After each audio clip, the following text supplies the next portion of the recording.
There's a lot of debate when it comes to working with investors. Do we find the investors first and then go find deals for them? Do we find the deals first, then go find the investors for those deals?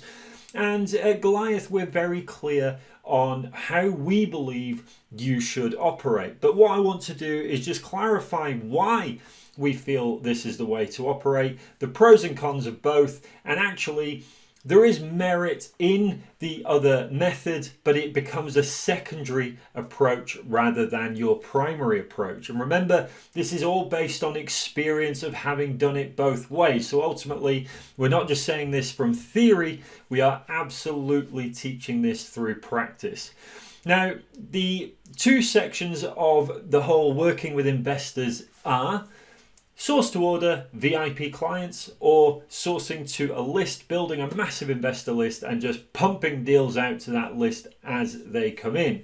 Now, we at Goliath firmly believe that the way to work with investors is sourcing to order, or VIP sourcing. Now, what this means is that rather than just simply building a generic investor list, what we do is we select 3 to 5 VIP property investors at a time to work with directly.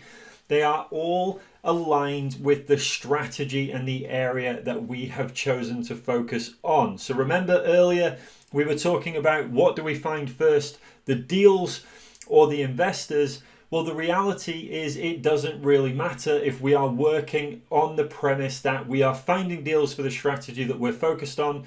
We're finding investors that are interested in that strategy that we're focused on, and we're pairing them together. So if you're just starting out, what I really recommend that you do is start generating those leads as quickly as possible.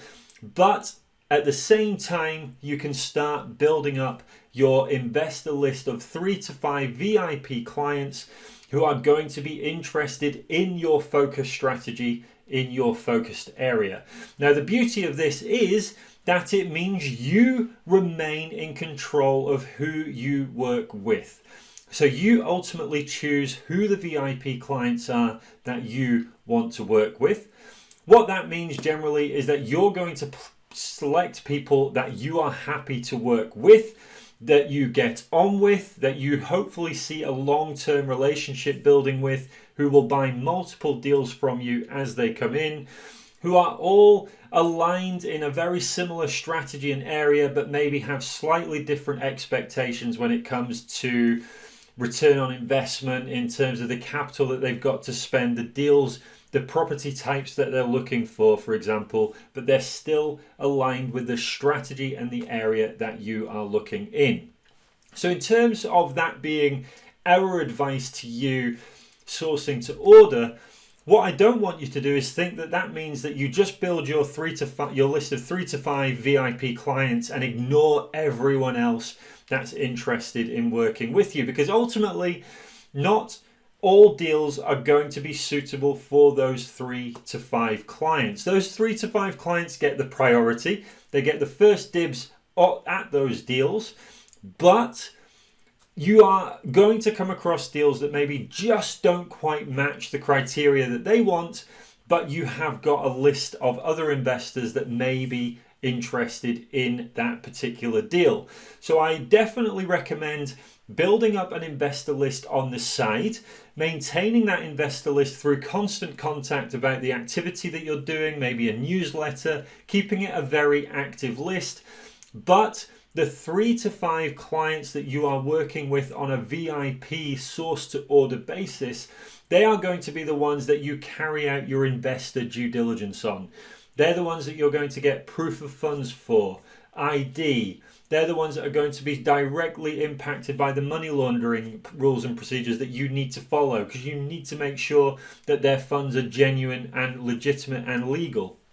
You also want to be ensuring that the contact that you make with those particular investors is a lot more personal. There's a lot more emailing, there's a lot more telephone calls, depending on how they want to be communicated with during the process, because ultimately the investor relationships that you build over time as you grow your deal packaging business, they are going to form the solid foundations of generating that consistent, predictable fee income, because good investors will buy multiple deals. And of course, there will come a point where your VIP list, a couple might get to the point where they are satisfied, they are not looking for any more deals. You just simply bring someone out of the B list effectively. You qualify them, you go through that whole due diligence process again, making sure that they are the right fit for you. And of course, that means that then you are going to be working with a similar pool of people. You're just bringing them up from pool B into pool A. Now, what's also very important when it comes to working with property investors is the other opportunity, which is working with existing deal packages. So other people doing exactly the same thing as you, but ultimately they might bring a deal to the party, or they certainly might bring an investor to the party as well. So do not discount working with other deal packages. Now, there are, of course, some potential pitfalls with doing so. We're adding another party to the contract agreement, another party to the negotiations. Generally, there will be some form of fee split that you must agree with that other deal packager. You also don't necessarily know their systems, their processes, their procedures. Are they compliant? And ultimately, if you start working together and something goes wrong, you are technically all involved with that property deal. So there are risks associated with other deal packages.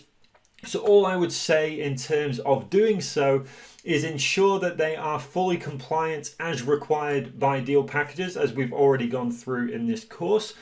Also, ensure that any due diligence that they've carried out on their clients has been done and they can prove it has been done as well. And always ensure that you retain control of your part of that property deal. So if you bring the lead, the property deal itself, then you remain the point of contact with that property owner throughout the process. If you brought the investor, then you remain in control of communications with that investor. Ultimately, you control your part of the deal, they control their part of the deal, and you eventually share that fee at the end. So investors are very, very important to get right. Remember, we're building a long-term sustainable property business, and that comes with the relationships, the network that we build, and it is based on the reputation that we build about ourselves as well. And ultimately, that comes down to how we manage relationships with investors, with property owners, with other deal packages. So remember, we are always acting ethically and properly. We're always ensuring that all parties involved with the deal are compliant, they're following procedures, it's all legal and above board.